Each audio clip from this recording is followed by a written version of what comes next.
Good morning students, competitive ইংলিশের আরো একটি ইম্পর্টেন্ট ক্লাসে চলে এসেছি তোমাদের রিকোয়েস্টে।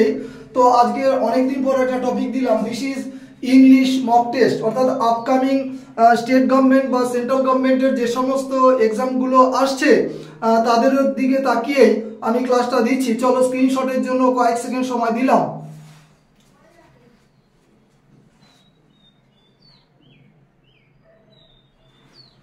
চলো ক্লাসটা শুরু করি। দিস ইজ সুশান্ত স্যার, তোমাদের মোস্ট ইম্পর্টেন্ট ক্লাস, তোমাদের বহু আকাঙ্ক্ষিত ক্লাস ইংলিশ মক টেস্ট। কি আছে দেখো, নাম্বার 1 ট্রানজিয়েন্স। ট্রানজিয়েন্স কথাটার অর্থ হচ্ছে ক্ষণস্থায়ী বা স্বল্প ক্ষণের জন্য থাকা। তো এর অ্যান্টোনিম কি নিতে পারে? এর অ্যান্টোনিম হচ্ছে চিরস্থায়ী বা চিরন্তন এরকম, তাহলে এর অ্যান্টোনিম আসবে ইটারনিটি। তো ট্রানজিয়েন্সে বা ট্রানজিয়েন্স বল উচ্চারণটা, ট্রানজিয়েন্স মানে ক্ষণস্থায়ী, এটা হচ্ছে চিরকাল বা চিরন্তন বা চিরস্থায়ী, যাই বলি।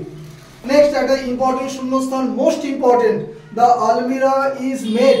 দেখো সবাই যেন মেডের পাশে অপ হয়, মানে সরি ফ্রমও হয় আবার অপ হয়, তাহলে কোনটা আমার আনসার নেবে? অর্থাৎ একটা জিনিস তৈরি করার পর যখন আগের উপাদানটা চেঞ্জ হয়ে যায় তখন সেখানে কিন্তু ফ্রম নেবে, আর যদি চেঞ্জ না হয় তাহলে কিন্তু অফ নেবে। আলাদা class, made of versus made from বোঝানো আছে, দেখে নেবে ক্লাসটা। তাহলে এখানে কিন্তু আলমারিটি তৈরি কি দিয়ে? আয়রন দিয়ে, মানে লোহা দিয়ে আলমারিটা তৈরি হয়েছে, রংচং করে একটা শেপ দেওয়া হয়েছে। রংচং যদি উঠে যায় ওটাকে যদি আবার মানে পুনরায় আগের অবস্থায় কিন্তু নিয়ে আসা যায়, তখন কিন্তু আয়রনেই আবার চলে আসবে। তাহলে এখানে কিন্তু আনসার নেবে আমার কিন্তু অফ, ঠিক আছে, ফ্রম নয়।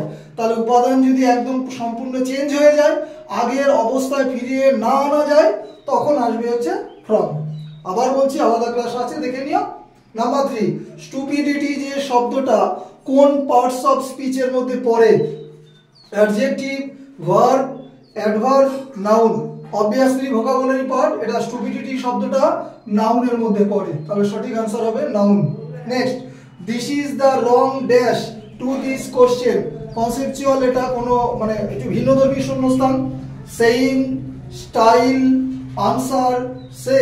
এখানে যেহেতু কোশ্চেন আছে শব্দটা, তাহলে আমার this is the wrong answer to this question. আনসারের সাথে অ্যাপ্রোপ্রিয়েট প্রিপোজিশন টু হয়, তাহলে এখানে সঠিক আনসার নেবে হচ্ছে, মানে সঠিক আনসারই আমার আনসার। যাই হোক, নেক্সট দেখো আবার একটা ভোকাবুলারি, নাইটলি, যাকে বাংলা মানে বীর, বীর পুরুষ।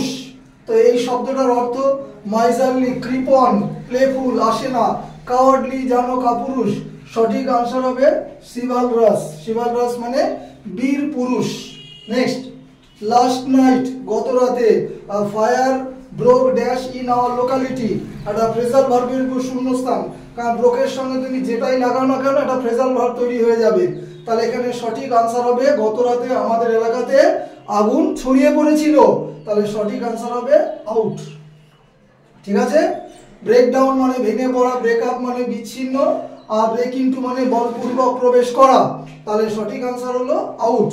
তো তোমাদের জন্যই দুটো হোমওয়ার্ক দিয়েছি, অবশ্যই ওয়ান ওয়ার্ডের উপর, মার্ডার অফ ওয়ান্স ওয়াইফ আর মার্ডার অফ ওয়ান্স সিস্টার। প্রত্যেকে কমেন্ট সেকশনে আনসার দুটো লিখে পাঠাবে, এমসিকিউ আকারে দিলাম না, তোমরাই লিখে পাঠাবে, স্পেলিংটা সঠিক লিখবে। সকলের কাছে লাইক, তোমার শেয়ার, সাবস্ক্রাইব অবশ্যই আশা করি, যেহেতু আমি সম্পূর্ণ ক্লাসটাতে বাংলাতেই বোঝাই। যাই হোক, ফেসবুক এবং ইউটিউব দু জায়গা দিয়ে আমি আছি, তোমাদের বহু আকাঙ্ক্ষিত স্যার। যাই হোক, ক্লাস শেষ করলাম, হ্যাভ এ গুড ডে।